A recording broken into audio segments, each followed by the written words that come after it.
السلام عليكم ورحمة الله.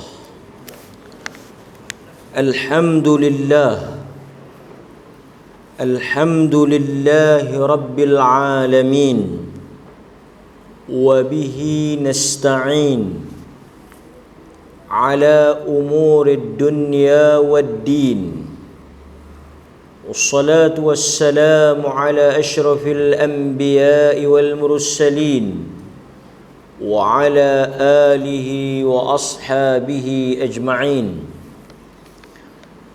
أشهد أن لا إله إلا الله وحده لا شريك له، وأشهد أن محمدا عبده ورسوله.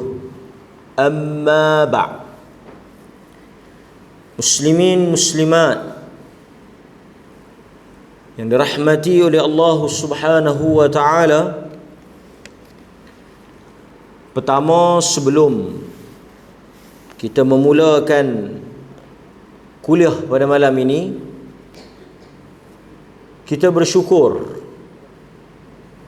kerana masih diberikan waktu dan kesempatan yang mungkin tidak direzekikan kepada sebahagian daripada kita.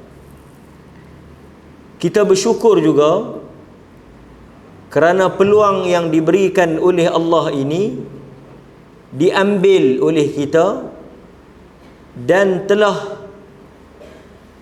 dibuktikan oleh tindak tanduk kita yang mendapat rezeki ataupun anugerah ini, kurniaan ini, pilihan ini, untuk kita menyahut seruan dan laungan azan tadi, dan kita duduk sebentar. Mudah-mudahan kita diiringi oleh doa para malaikat. Berdasarkan hadis, Nabi sallallahu alaihi wasallam menyatakan, sesiapa yang menunaikan satu salat, kemudian dia duduk menunggu untuk mendirikan satu lagi salat, dan tidak ada yang menghalangnya untuk balik atau keluar, melainkan semata-mata bertujuan untuk dia mendirikan salat yang satu lagi, maka di antara dua waktu tersebut, yang pertama ditulis di sisi Allah dia sedang mendirikan salat, seumpama dia sedang di dalam salat. Sesiapa yang mari ke masjid, dia menunaikan satu salat, kemudian dia kekal di tempat duduknya, dia tidak beredar balik daripada masjid, semata-mata kerana dia ingin menunggu satu lagi salat yang akan didirikan selepas daripada itu. Nabi sallallahu alaihi wasallam menyatakan, Allah mencatatkan pahala seolah-olah, seakan-akan dia sedang mendirikan salat walaupun dia tidak mendirikan salat. Kita duduk biasa ni seumpama kita sedang menunaikan salat. Kedua, kata Nabi, Allah Azza wa Jal memerintahkan para malaikat untuk mendoakan orang yang duduk tadi, daripada dia habis salat itu sehinggalah dia balik setelah mendirikan salat yang kedua. Sepanjang tempoh dia duduk menunggu tersebut, malaikat mendoakan, Allahumma ghfir lahum, Allahumma arhamhum, atau Allahumma ghfir lahu, Allahumma arhamhu. Ya Allah, ampunilah dosa si fulan dan engkau rahmatilah dia. Diulang-ulang didoakan oleh malaikat sehinggalah dia bangkit bersurai balik daripada salat yang kedua. Sekurang-kurangnya, walaupun Sebahagian kita mungkin boleh mengikuti kuliah secara langsung. Kekangan mungkin masa, waktu, kesihatan, sekurang-kurangnya mereka mendapat manfaat ilmu lah daripada secara langsung ni. Tapi tuan-tuan, walaupun kita boleh tengok majlis ilmu online secara langsung daripada internet, tetapi kita tidak memperolehi rahmat dan keberkatan berada di dalam majlis ilmu. Jadi siapa yang berkelapangan, yang ada waktu dan kesihatan, boleh datang, datang. Dan alhamdulillah istiqamah. Tapi siapa yang tak datang, jangan tak dengar langsung. Ada ruang dan saluran yang disediakan. Sekurang-kurangnya apabila disoal dan ditanya oleh Allah, kemana masa yang kita habiskan? Wa yus'al an umrihi, waktu dan masa yang diberikan. Fima afnah, kemana kita gunakan atau selesaikan? Maka kita boleh menjawab, digunakan untuk mendengar dan menuntut ilmu. Mudah-mudahan tuan-tuan dan saya mendapat faedah daripada hadis Nabi sallallahu alaihi wasallam. Baik, kita tengok hadis yang akan kita baca pada malam ini. Hadis daripada Abdullah bin Abbas yang diriwayatkan oleh Al-Imam Muslim. Hadis daripada Abdullah bin Abbas. Hadis ini diriwayatkan juga oleh Al-Bukhari, juga diriwayatkan oleh Al-Imam Muslim. Baik, kita tengok. Lamma nazalat hadhihi al-ayah, daripada Abdullah bin Abbas, apabila turun ayat daripada suratul Baqarah, lamma nazalat hadhihi al-ayah, apabila turunnya ayat daripada suratul Baqarah 284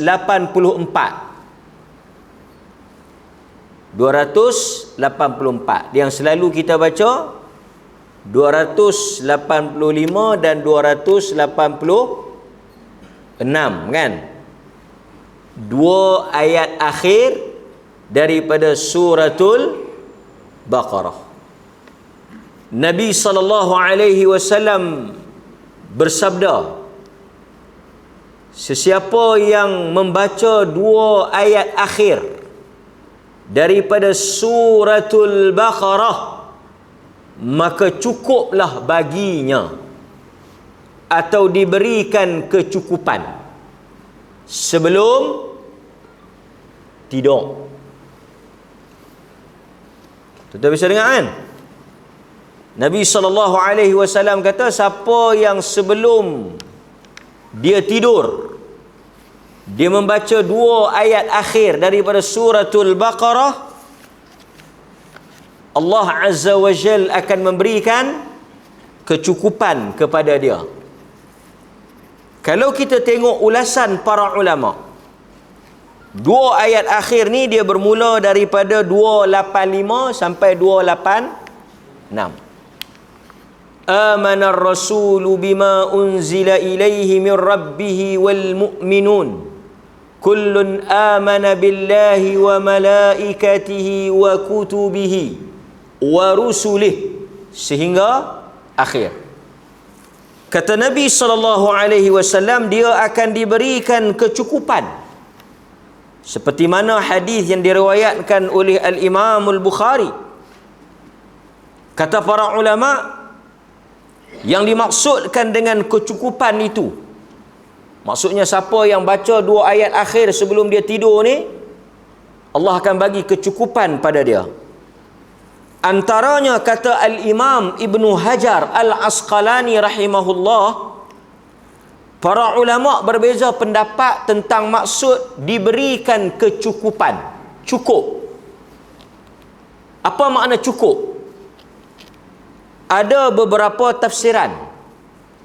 Secara mudahnya, yang paling masyhur atau yang paling munasabah, banyaklah. Tetapi yang munasabahnya, yang disebut oleh Ibn Hajar, Allah akan melindungi pembacanya daripada gangguan syaitan, perbuatan jahat manusia, dan perkara yang buruk daripada binatang berbisa. Maksudnya kecukupan di situ merujuk kepada perlindungan. Sesiapa yang membaca 2 ayat akhir suratul Baqarah, Allah akan melindunginya daripada perbuatan buruk syaitan, perbuatan jahat manusia, dan juga bahaya daripada binatang berbisa atau makhluk yang selain daripada jin dan manusia. Itu antara fadilat yang mana kalau kita tengok disebut oleh Nabi sallallahu alaihi wasallam di dalam hadis yang diriwayatkan oleh Al-Imam Al-Bukhari. Alang-alang kita dah tersebut tentang 2 ayat akhir suratul Baqarah ni, tuan-tuan boleh balik amal. Kalaulah seseorang itu tak boleh baca, umpamanya anak kita, baby ke, orang yang sakit ke, dia tak boleh baca, dia sendiri tak boleh baca, macam mana kita nak buat? Kita bacakan kepadanya sebelum dia tidur. Boleh? Kan? Kalau tuan-tuan ada baby ataupun ada anak-anak, kan? Mungkin mereka tak boleh nak baca sendiri. Jadi tuan-tuan, sebelum mereka tidur atau selepas mereka tidur, pergi dekat katil dia, tilam ke, duduk di kepala tu, baca amanar rasulu bima unzila ilaihi min rabbihi wal mu'minun. Kemudian boleh tiup, boleh sapu. Kita baca di tangan kita ke, kita tiup, kemudian kita sapu pada tubuh anak kita, kita sapu kepada badan anak kita. InsyaAllah Allah akan melindungi daripada sebarang bentuk gangguan dan bahaya yang mungkin berlaku pada malam tersebut. Kalau mereka boleh baca sendiri, itu lebih afdal, itu yang terbaik. Tapi kalau tak boleh baca, kita tolong baca. Jangan dengan kita-kita pun tak baca, kan? Boleh, bukan panjang pun. Kalau tak boleh baca Al-Mulk sebelum tidur, jangan tinggal 2 ayat akhir suratul Baqarah. Baik, kita sambung hadis ni.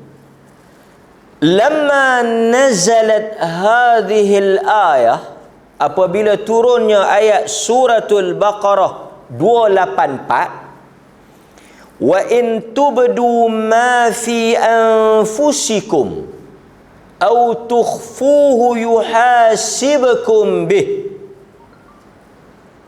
Dalam ayat ni Allah Subhanahu wa taala sebut, wa in tubdu ma fi anfusikum, apa sahaja yang kamu semua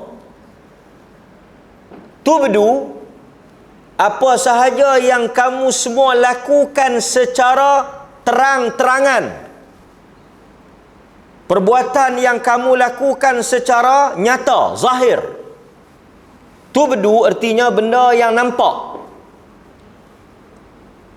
Ma fi anfusikum aw tukhfuhu yuhasibkum bihillah. Allah kata apa sahaja yang kamu lakukan di luar, yang kamu lakukan secara terang-terangan, secara zahir dan nyata, atau apa sahaja yang ada di dalam hati-hati kamu, bisikan-bisikan dan segala perkara yang bermain di dalam hati-hati kamu, kesemuanya akan dihitung oleh Allah. Benda yang kamu cakap, benda yang kamu kata, benda yang kamu duk sebut dalam hati, luar dalam, semua kami kira. Jaga. Jangan duk kata hak yang dalam tak pakai, yang dalam tak apa, yang dalam tak kira. Kan? Allah kata, wa in tubdu ma fi anfusikum aw tukhfuhu yuhasibukum bihillah. Allah akan hitung. Kata Ibnu Abbas, dakhala qulubahum minha syai' lam yadkhul qulubahum min syai'. Apabila turun ayat ini, para sahabah radhiyallahu anhum ajma'in menjadi takut, menjadi gemetar, risau dan bimbang,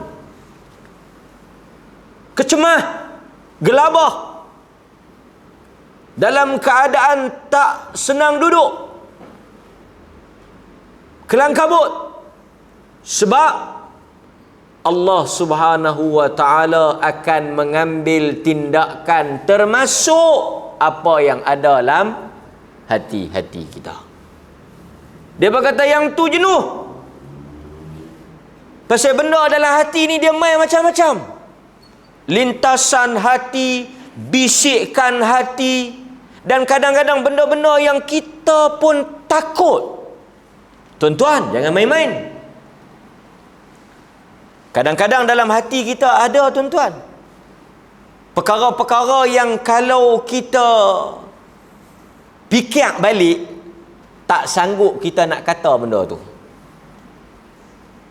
Sebab itu Nabi SAW kata, bila mari bisikkan-bisikkan, suara-suara, was-was, ta'awuz, kerana itu daripada syaitan. Tapi dia main. Dia main macam-macam, berkecamuk dalam fikiran kita. Kadang-kadang, tuan-tuan, ada yang kita tengok sebahagian luahan perasaan. Mungkin kita tak tersampai hati nak cakap benda tu, tapi ada orang cakap.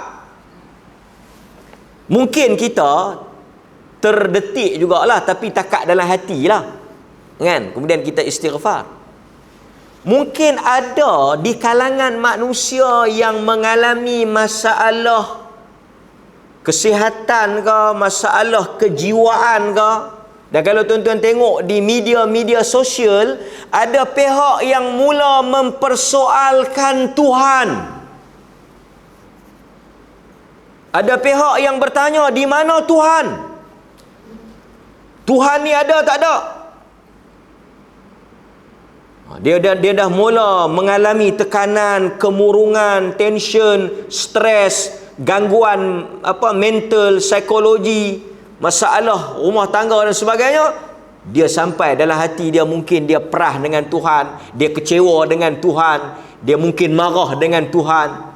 Kadang-kadang ada manusia dia sampai benda-benda macam tu mungkin terlintas. Mungkin dengan hasutan syaitan, mungkin dengan jiwa dia yang berkeceramuk. Tapi ada yang sudah menulis di khalayak, dah tulis, mula mempertikaikan Tuhan, kan? Ini perkara yang kadang-kadang ada dalam hati, kan? Betul tak? Dia main dalam hati kita, main dalam fikiran kita, dia main, kan? Mempersoalkan Tuhan. Tu yang dahsyat lah. Tu tak cerita lagi yang mengata dalam hati, bersangka buruk dalam hati, maki dalam hati, kan? Nampak? Baik. Lalu Nabi SAW bila mereka mari dekat Nabi, dia berkata, macam mana ni Rasulullah? Ayat ni turun kata, dalam hati pun Tuhan ambil kira, dalam hati pun Tuhan akan hisap, dalam hati pun Tuhan akan ambil tindakan. Nabi SAW menjawab, faqala an-nabiy sallallahu alaihi wasallam, Qulu sami'na wa ata'na wa sallamna. Jangan kamu bantah, jangan pertikai, jangan kamu lawan. Sebutlah kami dengar, kami taat dan kami serah kepada Allah. Pasal yang ni ayat Quran. Dan tuan-tuan hadirin mukminin, kita jangan jadi lagu perangai golongan Yahudi. Afatu'minuna bi ba'dil kitab wa takfuruna bi ba'd. Quran sebut, Quran kata afatu'minuna bi ba'dil kitab wa takfuruna bi ba'd.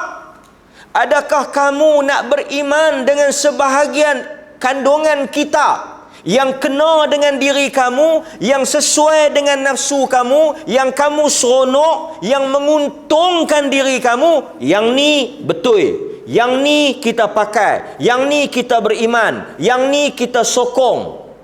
Wa takfuruna bi ba'd.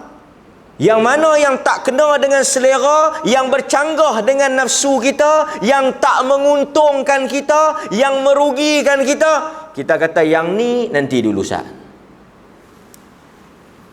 Nabi kata qulu sami'na wa ata'na wa sallamna. Beriman. Ni Quran. Sebab itu tuan-tuan, kita mungkin tak kata macam tu, tapi tindak tanduk kita nak ke arah tu.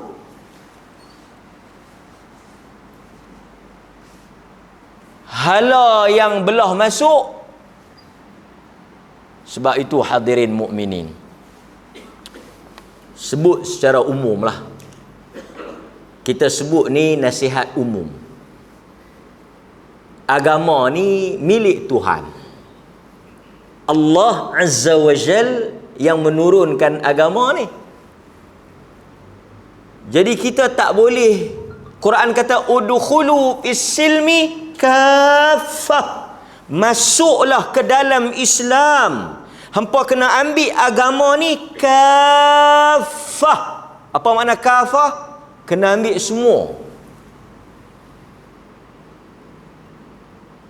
Ayat yang kena ke kamu pun ambil, ayat yang lawan kamu pun ambil. Sat lagi mai datang ayat apa? Ayat menikah, ayat raya, ayat sedekah, yang belah hala dia dapat lah. Ayat-ayat paraid, yang tu semua dia nak pakai, kan?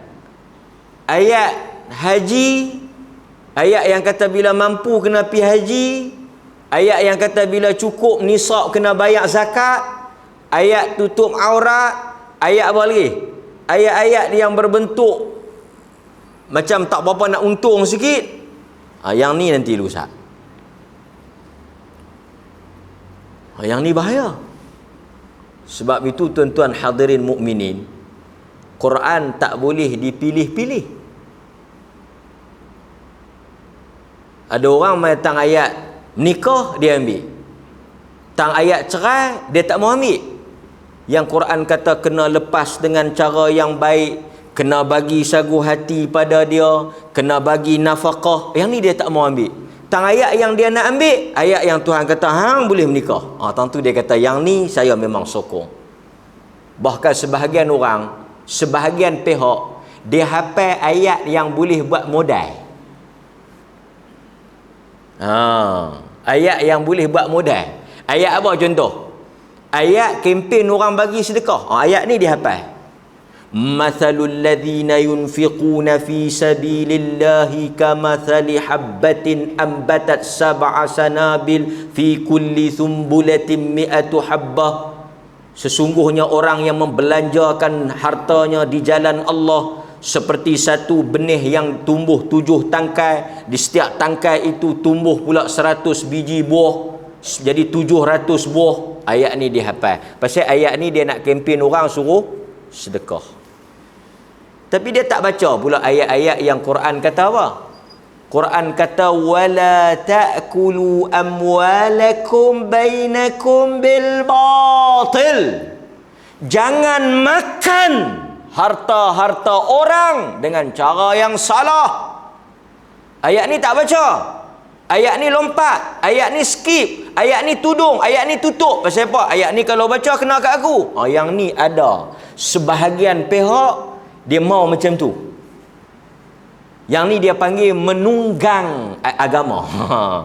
Dia panggil tunggang agama. Hak mana hak yang gaya menguntungkan dia, dia ambil. Boleh tuan-tuan? So kita berhati-hati. Baik.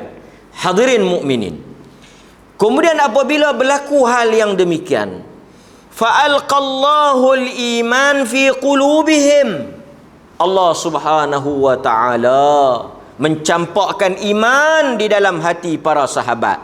Mereka jadi tenang, mereka jadi beriman. Kemudian Allah Ta'ala menurunkan ayat. Ini ayat yang menjadi khabar gembira untuk kita semua. Ayat yang selepas itu. La yukallifullahu nafsan illa us'aha.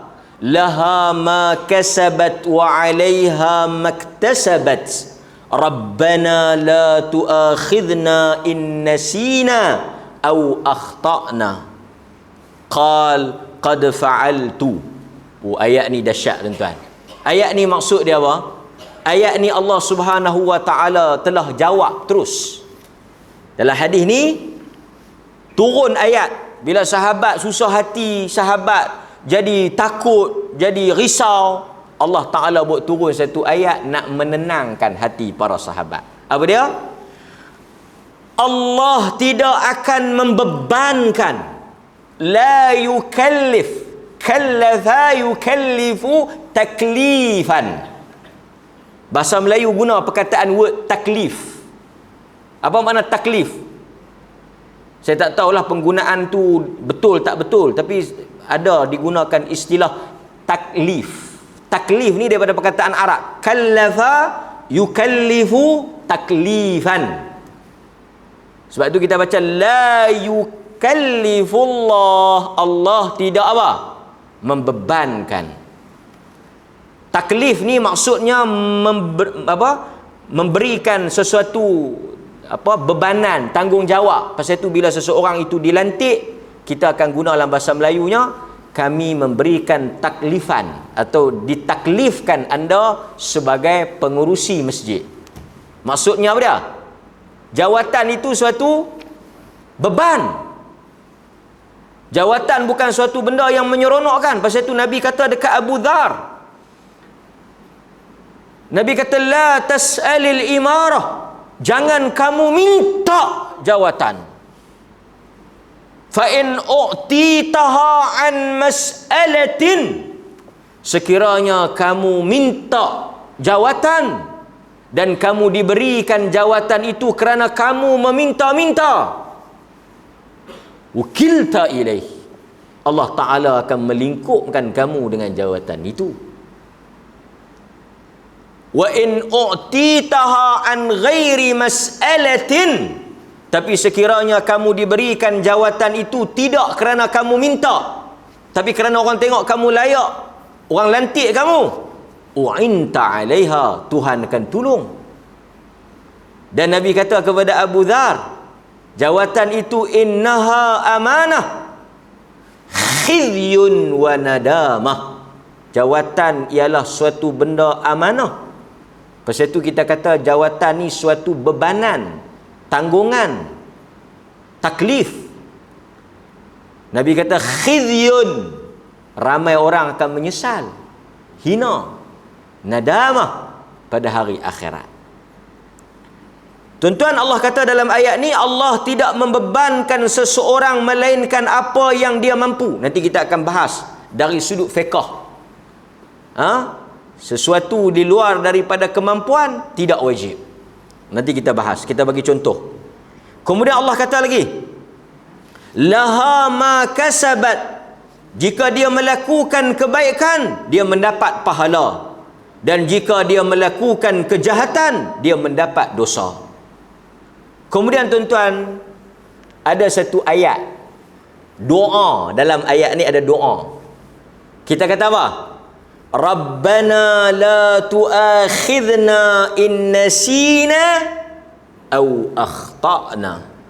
Ya Allah, janganlah engkau mengambil tindakan dan hukuman kepada sesuatu yang kami lakukan kerana lupa.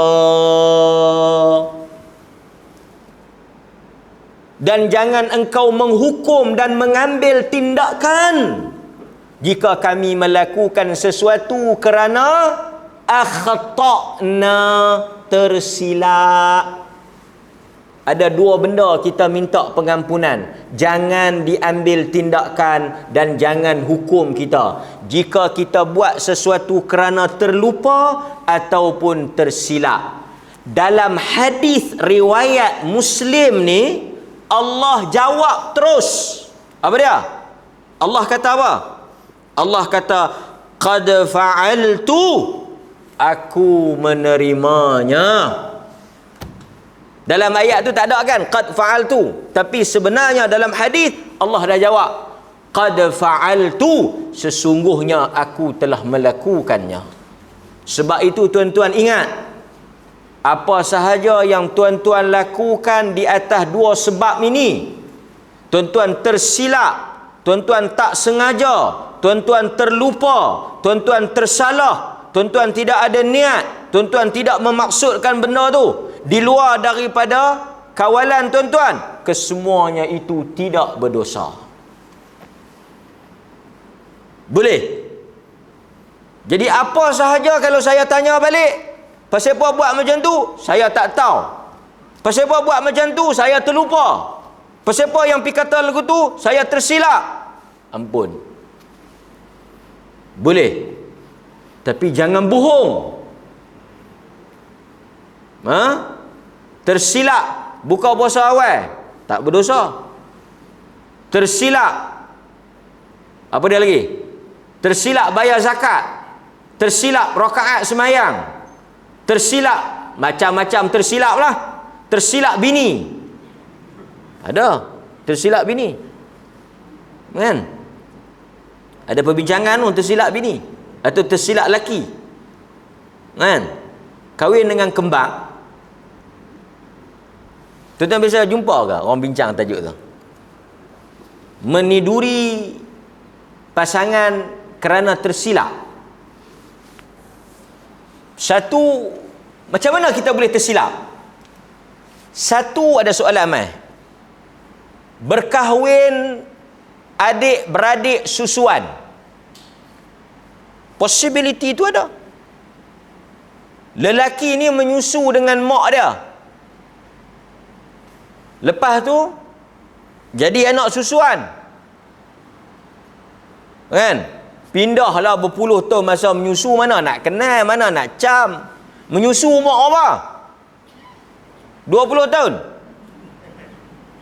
Tuan-tuan menyusu mak apa? 2 tahun ke bawah. 20 tahun menyusu apa? Yang tu tajuk lain. Tapi dalam fiqh, saya kata bila dalam fiqh para ulama berbincang tentang siapa pemilik susu ibu.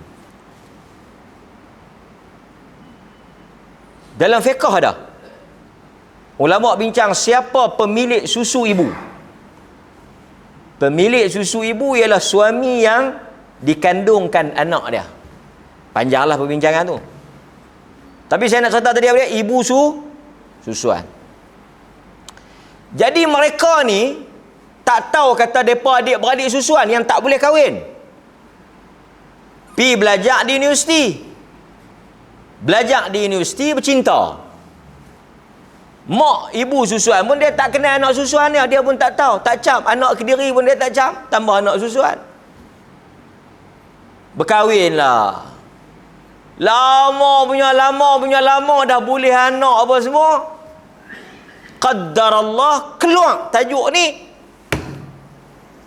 dikenal pasti bahawa suami dia itu pernah menyusu dengan ibu dia dan menjadi anak susuan. Dari sudut hukum mereka boleh kahwin ke tak? Boleh kahwin ke tak? Tak boleh. Mereka berkahwin. Dosa atau tidak? Dosa ke tidak? Tak berdosa. Pasal apa tak berdosa? Rabbana la tu'an. Tuan-tuan hafal ayat ni boleh jadi mufti.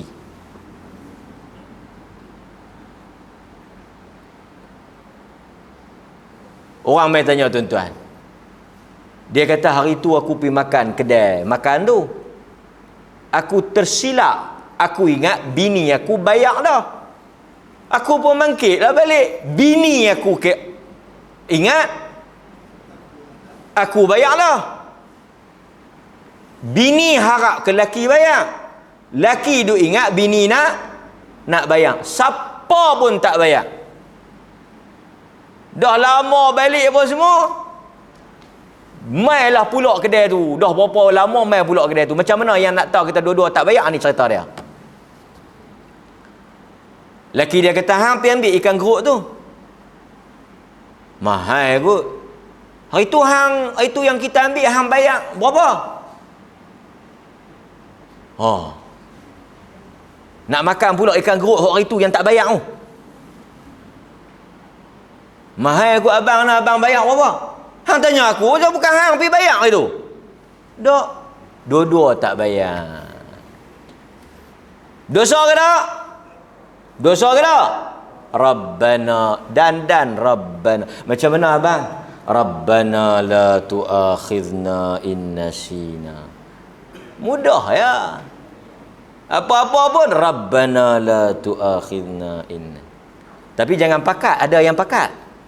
Ada yang pakat. Saya tokek Anjung Keli tu sembang. Macam-macam cara orang bohong tak mau bayar ni. Banyak. Memang banyak, bukan sikit. Saya tanya banyak ke orang yang bohong tak mau bayar ni, tak makan tak bayar? Banyak. Oh, kalau kita dengar dia cerita tu, hebatlah. Ada yang mai keluarga mangkit pi sorak pi sikit-sikit pi tu. Kalau tuan-tuan nak try boleh tak? Pi makan ramai-ramai, jangan mangkit semua. Mangkit kali sikit. Lepas tu yang pok tu bangkit pi basuh tangan dekat dengan cashier kan. Dekat dengan cashier Anjung Geli tu. Pi basuh tangan tu, dia mai dekat cashier. Mai buat apa? Ambil tisu. Bukan tahu tu pasal apa? Pasal memang duk pergi makan tisu dekat cashier. Dia ambil tisu. Jadi dalam kamera tu dia nampak kata macam dia pergi kat cashier. Jadi orang tengok, dia pergi kat cashier dah. Jadi orang faham kata apa? Bayar. Yang ni bukan nasina, yang ni bukan akhtana, yang ni memang akaina. Memang akai jenuh. Memang nak ya? Ada yang dah bayar minta balik duit pun ada. Kan? Ada cara. Tapi saya tak boleh cerita kat tuan-tuan lah. Tuan-tuan guna kaedah ni. Bayar. Lepas tu dia minta balik. Macam mana? Rahsia. Dan dia dapat. Dia dapat. Tapi saya nak bagi tahunya di atas ayat ini, maka kaedah dan hadis-hadis lain juga menyatakan apa? Allah tidak mengambil kira sesuatu yang di luar daripada kawalan kita. Di luar daripada kemampuan kita. Kan? Mai benda-benda yang lintasan dalam hati. Bila kita sembahyang, dia duk mai. Kita dah lawan, dia duk mai. Kita dah lawan, dia duk mai. Tak kira. Pasal kita tak boleh nak kontrol benda tu. Allahu Akbar. Mai terus. Ingat yang lu ingat. Kita duk lawan ni. Astagfirullah. A'udzubillah minasyaitanirrajim. Kan? Tapi dia yang ni luar daripada kawalan. Kan? Boleh ya? Okey. Hadirin mukminin. Kemudian Allah Subhanahu wa taala sambung. Dalam ayat tu dia kata, Rabbana wala tahmil alaina isran kama hamaltahu ala alladhina min qablina Rabbana wa la tuhammilna ma la taqata lana bih. Ya Allah, ya Tuhan kami, janganlah Engkau menghukum kami di atas apa yang Engkau bebankan kepada kami. Jangan Kau bebankan kepada kami bebanan yang berat seperti mana yang telah Engkau bebankan kepada orang sebelum kami, yang mana kami tidak mampu. Kita minta kepada Allah, jangan, Rabbana la tahmil alaina isran kama hamaltah. Wahai Tuhan kami, janganlah Engkau bebankan kepada kami bebanan yang berat seperti mana umat-umat sebelum kami. Siapa dia? Umat-umat sebelum kita lah. Dan tuan-tuan, kalau tuan-tuan belajar tentang syariat umat terdahulu, berat, teruk, sakan. Umpamanya, kalau kita terkena najis, syariat umat Nabi Muhammad, kalau kena najis di baju, di badan, kita basuh saja. Baju tu boleh pakai. Kita basuh, hilang warna, hilang bau, hilang rasa. Kita boleh pakai baju tu. Maksudnya kalau kena najis, cuci. Mudah tak? Mudah. Tapi kalau syariat umat sebelum kita, Bani Israel umpamanya, Yahudi, kalau terkena najis, mereka kena kerak, kena gunting, kena potong bahagian yang kena najis tu. Tak boleh pakai terus. Nampak? Tu satu. Yang kedua, sebagai contoh, kita tuan-tuan tang mana saja masuk waktu azan, boleh semayang, pacak semayang. Tepi bendang, tengah padang, tepi jalan, di airport, tang mana saja semayang. Nabi kata Allah jadikan seluruh muka bumi tempat yang suci dan kamu boleh semayang. Pasal itu kita tang mana-mana pun kita boleh semayang. Tuan-tuan masuk hutan boleh semayang, pergi tepi laut boleh semayang, naik kabat, hiking, naik bukit, azan boleh semayang, tak ada masalah. Tapi kalau syariat umat terdahulu, mereka hanya boleh salat di masjid saja, di tempat ibadat, di tempat yang dikhaskan. Mereka tak boleh semayang ikut suka, anywhere, everywhere, tak boleh. Mereka kena semayang di tempat yang dinamakan rumah ibadat, di situ ya. Yang boleh semayang tang mana-mana ni, di mana-mana ni, bila-bila ni, kita. Nampak? Itu belum cerita lagi dengan cara taubat. Kita taubat, semayang 2 rakaat, menyesal habis. Mereka kalau taubat, bunuh diri, mati terus. Nampak? Jadi syariat umat ini paling mudah. Paling mudah. Kemudian apa yang dia sebut dalam hadis ni, Allah kata apa? Bila kita kata jangan bebankan kami dengan suatu syariat yang membebankan, yang berat seperti mana yang terkena kepada orang-orang terdahulu, Allah jawab, Allah respon, qad fa'altu, aku telah lakukan. Waghfir lana, ampunkan kami ya Allah, warhamna, rahmati kami, anta maulana fansurna 'alal qaumil kafirin. Allah jawab qad fa'altu. Semua doa dalam ayat tadi telah dijawab oleh Allah, lulus. Nampak tuan? Lulus.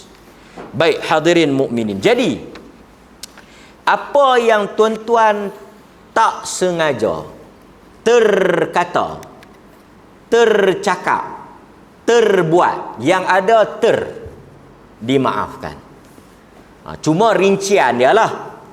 Tuan-tuan semayang sebelum masuk waktu, tak dan azan tak masuk waktu lagi, semayang dah, dosa ke tak?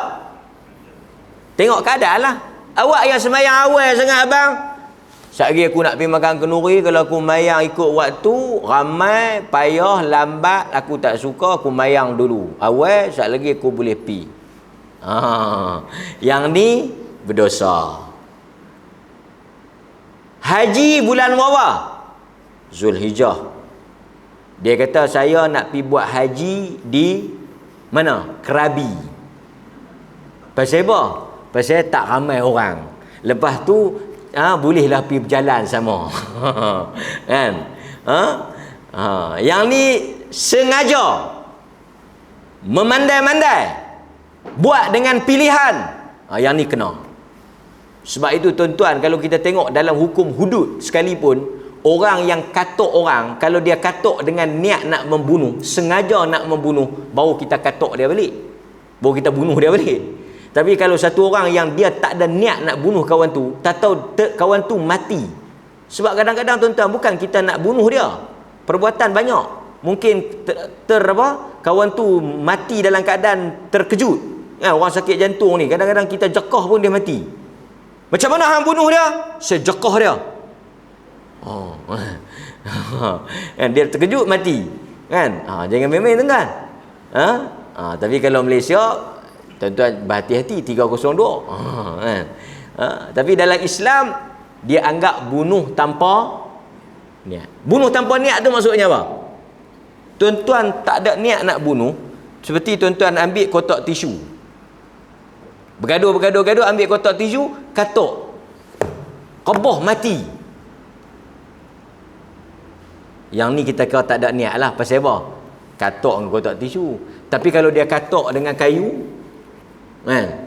Saya tak ada niat nak bunuh dia. Hang katuk dengan apa? Dengan kapak. Hang ambil mana kapak tu? Saya bawa daripada rumah lah. Saya ingat nak bagi dia luka sikit lah. Yang ni memang nak katuk dia bagi mati. Kan? Dia tak kena bunuh balas. Dia hanya perlu membayar diat. Maksudnya dibezakan tu. Sebab itu semalam ada orang tanya saya. Dia kata, Tok Imam silap. Semalam dia tanya lepas kuliah di Arau. Dia main dekat kereta, dia tanya. Dia kata Tok Imam silap mangkit. Depa duk kata subhanallah, subhanallah. Tok Imam tu dia tak tahu Tok Imam dia tak tahu dia silap ke tak. Kawan ni subhanallah, subhanallah. Tok Imam pasal apa bangkit? Pasal kan semalam kita tajuk apa semalam? Kita tajuk semalam kan tajuk bab semayang juga kan? Bab apa? Jangan berhentikan semayang dengan sengaja kan? Jadi dia mai tanya saya, dia kata macam mana ni ustaz? Kawan tu yang bercakap tu batal tak? Kan? Dia kata jangan mangkit. Dah tu imam tu mangkit juga, dan tu imam tu tak tahu apa pasal hangpa duk subhanallah ni semua. Dia kawan salah seorang kawan ni. Pasal apa? Dia kata lepas habis tu bencempur. Ada kata hang batal. Pasal hang bercakap. Saya kata tuan-tuan, jawapan dia batal lah. Batal pasal dia bercakap. Satu perkataan kalau kita cakap pun batal, tambah tu berapa tak tu imam mangkit. Pasal apa tu imam mangkit? Kena duduk tahiyat. Dia pergi bagi penerangan terus. Tuan-tuan jangan main tau. Kalau orang kita geram ni dia ni subhanallah. Kadang-kadang pasal tu awal-awal subhanallah. Kawan tu bukan tak dengar, dia tak dapat tangkap dia salah tang mana. Okey. Dia mangkit. Apa ni kawan tu sambung tanya balik. Cikgu tu sambung tanya balik. Dia kata okey, kalau jadi macam tu ustaz, macam mana? Kita nak mangkit ke tak?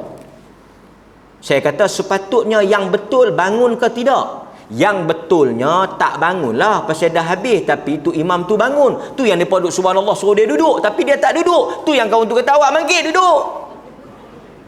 Kawan tu dah tak boleh tahan dah. Emosi dia geram.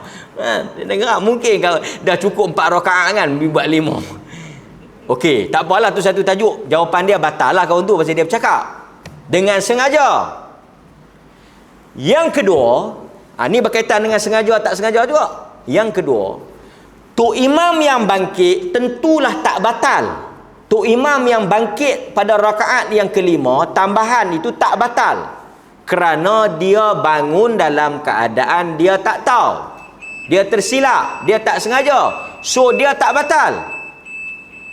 Kita yang ikut dia dalam keadaan kita tahu kata dah tambah, kita tahu kata itu ialah rakaat kelima, berlaku penambahan, dalam pengetahuan kita tahu kata benda tu salah, kita batal.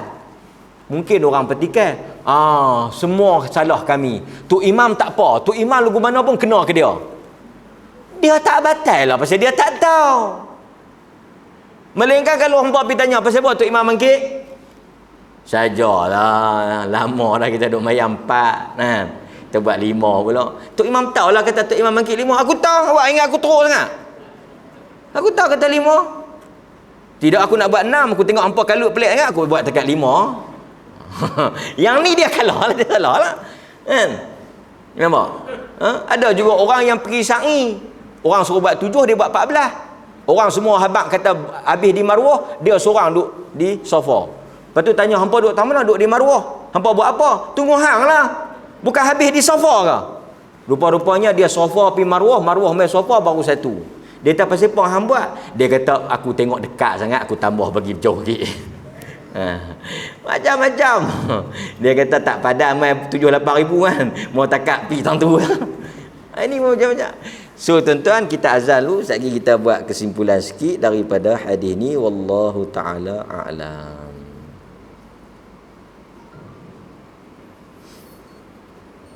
Allahu Akbar.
Okey tuan-tuan.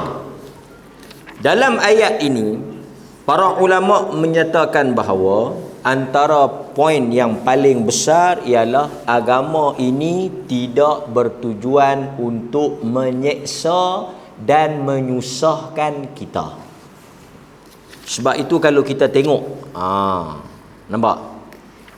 Antara perkara yang menarik yang perlu kita faham, Allah Azza wa Jal mensyariatkan ibadat bukan tujuan untuk menyusahkan, meletihkan atau menyeksa hamba-hambanya. Seperti itu juga Allah mewajibkan puasa bukan dengan tujuan untuk menyeksa atau tujuan untuk membiarkan hamba-hambanya lapar dan dahaga. Bukan tujuan dia macam tu. Sebab itu tuan-tuan, kalau kita puasa, kita jenis orang yang Allah bagi kelebihan sikit. Macam tuan-tuan kan, nak puasa hari Jumaat ni. Pertama, pencin. Tak payah pergi kerja. Boleh duduk rumah. Hari Jumaat tak payah pergi kerja. Relax lah sikit kan. Taklah penat lagu orang lain. Okey, tak ada masalah. Dia jangan kita faham lagi lapar, lagi besar pahala. Oh, jangan. Tuhan bukan dia nak bagi kita lapar. Lapar ni bukan, kadang-kadang tuan-tuan lapar ni orang tak puasa pun lapar. Dia tahan aku tengok puasa tapi relax ya, duduk lekon ya, kan? Sonok ya. Dan bukan tujuan kita. Lepas tu hang nak suruh aku buat apa? Hang patut pergi berdiri tengah hangat tu, biar lapar ayak, biar teruk, biar penat. Bukan tujuan Tuhan, bukan macam tu. Tujuan Tuhan bukan nak suruh kita menyeksa tubuh badan kita, tak. Sebab itu Nabi SAW bila dengar satu orang wanita salat sampai ikat badan dia di tali, di tiang, Nabi kata, pasal apa yang buat macam ni? Satu orang bila dia mengantuk, tidurlah. Tuan-tuan jangan rasa buat ibadat ni lagi menyeksa diri, lagi teruk, lagi besar pahala. Tuhan tidak bermaksud nak naya kita. Dia bukan buat puasa ni nak kata nak dera kita. Itu poin yang penting. Ibadat bukan bertujuan mendera hamba-hamba dia. Kena faham tu. Baik. Okey. Baik. Kemudian tuan-tuan, Nabi sendiri memilih yang paling mudah. Berdasarkan hadis yang diriwayatkan oleh Al-Imam Bukhari, Al-Imamul Bukhari, daripada Aisyah radhiyallahu anha, qalat, dia berkata, ma khuyyira Rasulullah sallallahu alaihi wasallam baina amrain qat.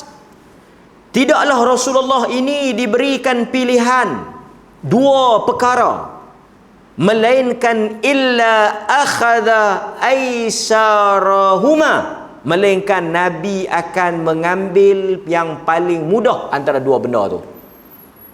Sebaliknya, yang pelik sebahagian orang yang ajar agama ni, dia suka mengajar benda yang susah. Dia suka mencerita atau memilih yang susah. Dia kalau nak habaq fatwa-fatwa, dia akan habaq fatwa yang susah, fatwa yang berat, yang memayahkan. Sedangkan Nabi, tabiat dia pilih yang mudah. Betul tak tuan?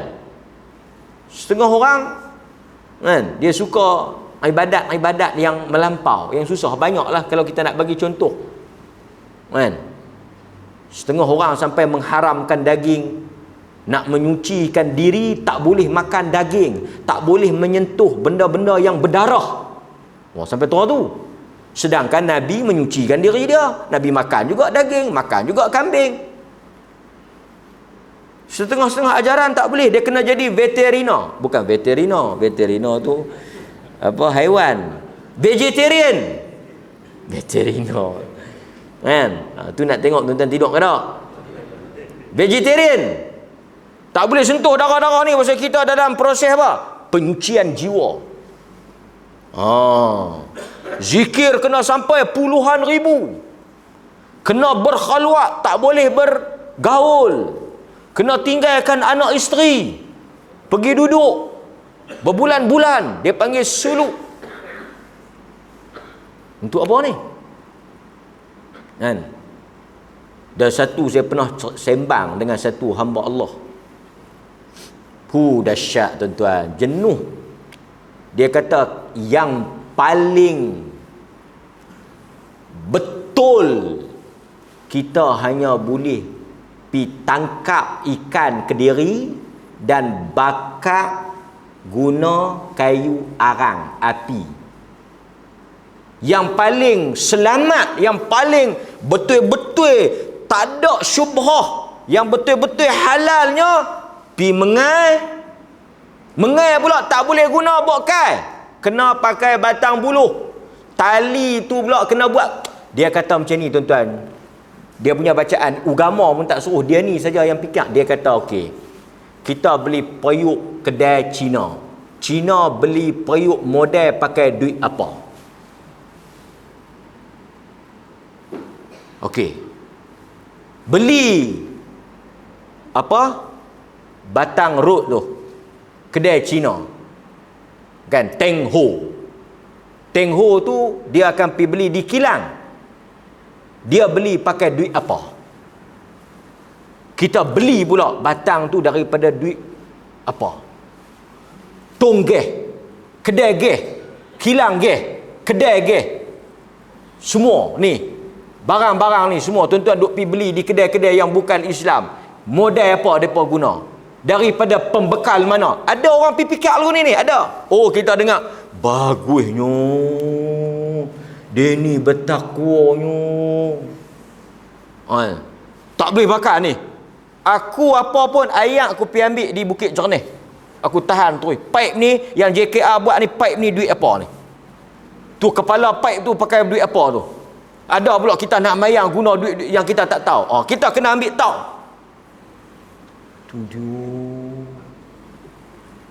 Yang tuan-tuan duk dengar takat vaksin ni, tu vaksin tu kira hak ujung-ujung kaki ni, hak dalam-dalam lagi lah kelipi duk buat rumah pun ni semua ribak ni. Jalan ni pun tah duit ribak. Lepas tu nak jalan ke mana? Semua ribak. Buat ada cadangan nak buat perkampungan sendiri ni, buat perkampungan kita ya. Berjual beli sesama kita. Dia kata kita beli ikan duit halal. Bersiang ikan pakai apa? Pakai apa? Pisau. Pisau beli kedai mana? DIY. Pisau beli kedai mana? Kedai bukan Islam. Dia ambil duit mana tu beli pisau, buat pisau? Tahu tak sumber mana? Oh. Lepas tu nak buat macam mana? Tempa Kediri. Buat Kediri pisau tu. Biar pisau tu kita tahu. Tu dia. Tu. Yang ni dia panggil takalluf. Ada. Oh, tak mau. Kan? Sedangkan agama tak sampai atas tu. Tapi nampak. Jangan memang kan. Ni bukan takwa. Yang ni talbisu iblis. Kena tipu daya iblis. Kan? Oh. Keras, tidak bertempat. Ketat, tidak berdasarkan perkara yang betul. Ada tak? Boleh. Apa yang boleh kita guna dalam hidup kita ni? Tu yang dia kata tu. Akhirnya potong kayu api, potong tu nak potong pakai apa? Kapak. Kapak beli kedai mana? Kan? Macam orang lah depa duk maki. Beli depa duk maki jangan makan McD, Yahudi. Makanan McD ni Yahudi. Dia maki di mana? Dia maki jangan makan McD. Pasal McD tu Yahudi, McDonald. Dia maki di mana tu? Di Facebook. Facebook tu siapa buat? Facebook yang handuk maki Yahudi tu siapa buat? Yahudi tu jugalah buat. Dia kata tak apalah kalau aku tak maki pakai Facebook, aku nak maki pakai apa? Semua ni kartun. Kan? Nak pergi Mekah tak boleh naik kapal terbang. Pasal kapal terbang ni orang bukan Islam. Kapal terbang ni kan. Ada memang dibincangkan lah tuan-tuan. Ada satu pilot, orang duk kata dekat dia, pasal dalam kapal terbang ni antara benda yang dibawa ialah minuman alkohol kan dalam kapal terbang. Tapi kita faham lah dalam keadaan darurat dan sebagainya ada ruang lah kan. Nampak? Ada, saya cerita kat tuan-tuan, ada apa? Pegawai JPJ nak jamu, nak belanja orang makan kan, saya cerita kat tuan-tuan. Belanja orang makan. Adalah 2-3 lebih takwa ni, 2-3 lebih kepih longgang ni kan. Geng-geng Pak Maun ni. Dia kata tak apa saya bayar. Hang jangan duk bayar duit kami makan. Dia kata hang jangan duk bayar kami makan. Duit lori mana hang sapu nak bayar kami makan pula. Tu dia. Kononnya takwa tapi bersangka buruk. tuduh benda tak ada bukti, kata fitnah benda orang tak buat, kan? Tapi kononnya tu yang keluar fatwa dulu ni, satu penceramah kata apa, rela ni semua masuk neraka. Tu dia, rela ke polis apa masuk neraka pasal apa? Pasal duk jaga orang mayang Jumaat, saman orang balik mayang Jumaat. Dah tak pakai topi, halang kat traffic light, mayang Jumaat, tak mayang Jumaat, duk jaga jalan. Ni tuan-tuan, pada dengar ni. Lepas tu ada satu penceramah, kan, dahsyat, hantara ni hantara ni Islam ke kafir? Tu dia hantara tu. Tuan-tuan tahu tak yang tuan-tuan duk bawa baulu ikan agak-agak itik tu, kafir habis. Apa punya passion yang ni, yang kata keras tidak bertempat ni, ghulu. Yang Nabi kata iyyakum wal ghulu. Hantara ni bukan soal agama, hantara ni soal adat. Han nak bawa-bawa, han tak bawa sudah. Dia kata dalam munakahat ada ke? Dalam munakahat ada ke? Dalam rukun nikah dia, suami, isteri, ijab, kan? Apa lagi? Wali. Saksi. Ada ke hantaran? Hantaran ada ke?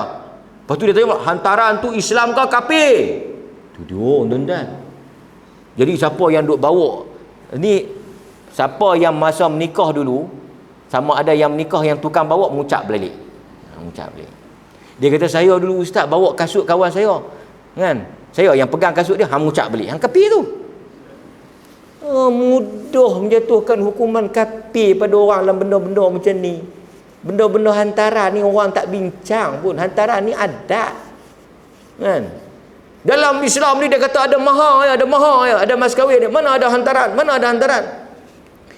Hantaran tu ada, kita boleh masukkan dalam bab hadiah. Kan Nabi kata bagi hadiah. Ya, bagi hadiah, bagi hadiah lah. Tak apa suruh dia sanggup. Yang lelaki kata, yang perempuan kata, kami nak minta mahar 2,000, hantaran 30,000. Dia kata, payahlah saya nak ingat, bubuhlah hantaran 50,000. Kan? Ikut dia. Kan? Sebab yang kita nak benda yang tak patut keras, tak patut dihukum sampai tahap kafir takkan jatuh kafir hanya kerana bawa hantaran. Takkan jatuh kafir kerana meletakkan duit belanja. Kan? Takkan agama sampai begitu teruk. Yang ni bukan agama tapi masalah pada kepahamannya. Okey, baik hadirin mukminin. So saya nak bawa contoh beberapa saya nak bawa contoh beberapa kelonggaran dan keringanan di dalam ibadat. Kita sebenarnya duk rasa berat, payah, tapi sebenarnya benda ni mudah. Cuma kadang-kadang pengajaran itu yang menjadikan dia apa? Dia payah. Pertama, nampak? Sebagai contoh, ada beberapa contoh. Nombor 1, gugur. Dia panggil gugur. Seseorang yang apabila mengalami uzur seperti sakit, takut, haid, nifas, maka gugur kewajipan daripada dia. Seperti tak wajib semayang Jumaat bagi orang yang sakit, tak wajib menunaikan puasa bagi orang yang haid. Nampak? Itu ringan tu. Gugur terus, hukum tu gugur terus. Kan? Orang yang jaga orang yang sakit pun sama. Kan? Gugur. Yang kedua, tak gugur tapi diringankan. Tadi gugur terus, tak wajib terus. Tak wajib sembahyang Jumaat bagi orang yang ada kesulitan, sakit dan sebagainya. Tak wajib sembahyang bagi orang yang haid. Nampak tuan? Dan orang yang haid dahlah tak wajib sembahyang, kena ganti tak? Kena ganti tak? Kena ganti tak? Nah, pandai orang lelaki-lelaki tak gaduh. Pasal dia pun duduk dengki lama dah. Tak gaduh ganti. Nampak? Yang tu gugur. Ada yang diringankan. Seperti apa? Allah Subhanahu wa taala memberikan keringanan. Sembahyang yang 4 rakaat menjadi 2, qasar. Itu ringan. Kan? Bagi orang yang sakit, Jika dia tak mampu berdiri, diringankan, dia boleh duduk. Kalau tak mampu rokok, dengan isyarat. Semua itu diringankan. Satu gugur, yang kedua diringankan. Yang ketiga dia tukar ganti. Mula-mula kena ambil wudu. Kalau tak boleh wudu, kita pemudah, kita tukar dengan tayamum. Nampak? Dia tukar. Kalau awak tak boleh mandi, awak tayamum je, tak payah mandi. Tapi panjanglah cerita dia macam mana yang kata tak payah mandi tu, kan? Okey. Kemudian ada juga keringanan boleh gostan dan gohit. Macam mana? Kita boleh mayang asak dalam waktu lohok, dan kita boleh mayang lohok dalam waktu asak. Kan mudah. Tuan-tuan musafir nak mayang siap-siap ke nak pergi nak mayang, ikutlah. Kalau Nabi SAW, kalau dia bertolak masuk waktu, dia akan lewatkan, kan? Bebaslah. Sebagai contoh, tuan-tuan musafir, orang azan zuhur, bini kata tu orang bang ke bang? Ish, tak elok sangat kita orang bang ni tak mayang. Tak, kita musafir, kan? Lepas tu kita nak pergi mana ni? Kita pergilah Sogo dulu. Orang duk mayang Jumaat, dia duk menilau dalam KLCC. Tak boleh kata apa pasal dia musafir, kan? Dia boleh lewat, kan? Dan ada juga lagi satu kelonggaran, dia boleh perawai. Tuan-tuan musafir contoh, pergi majlis mana-mana, di hotel, semayang maghrib, buat siap-siap dengan isyak. Lepas tu tuan-tuan pergilah berpoya-poya, balik tidur terus, tak payah mayang dah. Mudah tak? Betul tak? Mau sangat ke halau mudah tu? Pasal memang agama bagi, kan? Mayang maghrib, mayang, kan? Pergi berjalan, bahkan nak balik main hotel mayang pula, kan? Jangan tak mayang langsung. Pergi musafir tak mayang langsung. Abang, pasal apa kita kalau pergi bercuti berjalan mana tak mayang langsung? Ustaz, abang, agama mudah. Agama tu mudah. Hang tengok kita kalut, kita ni musafir, Penang jam, lambat. Kalau kita duduk mayang-mayang ni, batok panjang sikit kandang, kita balik boleh, nanti kita mayang lain lah. Agama mudah, dia tak bagi, dia tak payah. Yang ni tuan-tuan masuk neraka, jangan duk heret saya sama. Dia pandai lebih, orang pemudah takat tu, dia lajak lebih, tapi tak mayang langsung, kan? Duk kait dengan kita, kan? Dan juga tuan-tuan hadirin mukminin, kan? Apa lagi? Banyak lagi kalau kita nak sebut, tapi saya nak bagi tahunya tuan-tuan, agama turun dengan yusrun, mudah. Yuridullahu bikumul yusra. Allah kata dia nak kamu sunat senang. Dia nak. Wala yuridu bikumul usra. Dia tak nak kamu susah. Yang peliknya, bila Tuhan nak kita senang, mudah, Tuhan tak nak kita susah, mai pada kita, kita buat bagi jadi payah. Kita buat bagi jadi susah, kan? Jadi bercanggah dengan apa yang dikehendaki oleh Allah dan Rasul. Mudah-mudahan banyaklah contoh-contoh kalau saya nak bawa pada tuan-tuan, tapi cukup dahulu setakat itu. Tuan-tuan ingat Allah Subhanahu Wa Taala. Jadi apa benda yang dalam hati ni tak kira lah, tak kira. Tak kira. Pasal Nabi SAW kata, apa yang terlintas, yang terdetik di dalam hati, tidak diambil kira ma lam yuhaddits bih, selagi mana dia tak kata. Kan, ada satu orang dia telefon, dia kata kalau dalam hati duk geram kat bini, duk nak cerai bini, hang tabik kata tak lagi. Dak duk tahan tak sanggup ni, duk gigit apa ni kain baju apa semua ni, duk nak kata lah ni. Kata tak lagi? Dak tak apa. Tapi dalam hati tu tak tahu berapa kali talak lah. Nampak kan? Ada tak yang maki orang dalam hati? Ada. Sambil dia tengok, dia maki. Dia geram. Macam setengah orang dia kata, awak tak berhenti lagi kan? Pukul berapa dah? Dia kata lah hati tak apa. Tapi kalau dia kata mulut, dia berdosa. Contoh. Contoh. Saya pergi Kuala Lumpur baru ni. Kan? Saya pergi dengar satu ceramah, kawan saya lah, ustaz tu dia ceramah. Dia ceramah di satu masjid. Saya duduk dengar lah dia ceramah tu. Dia lewatlah sikit, kan. Saya duduk tu di tepi tempat orang perempuan tu. Depa mengata tu Allah Akbar.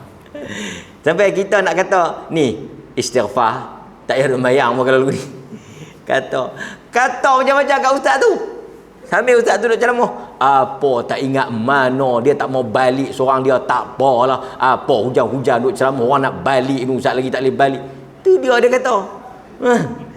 Berkandak dia maki ustaz tu. Yang ustaz tu duduk depan ni duk qala Rasulullah kan. Saya yang sebelah ni kata alhamdulillah bukan aku ceramah. Jadi saya nak sebut yang tu ialah kan. Wa sallallahu ala nabiyyina Muhammad wa ala alihi wa sahbihi wasallam walhamdulillahi rabbil alamin. Wassalamu alaikum warahmatullahi wabarakatuh.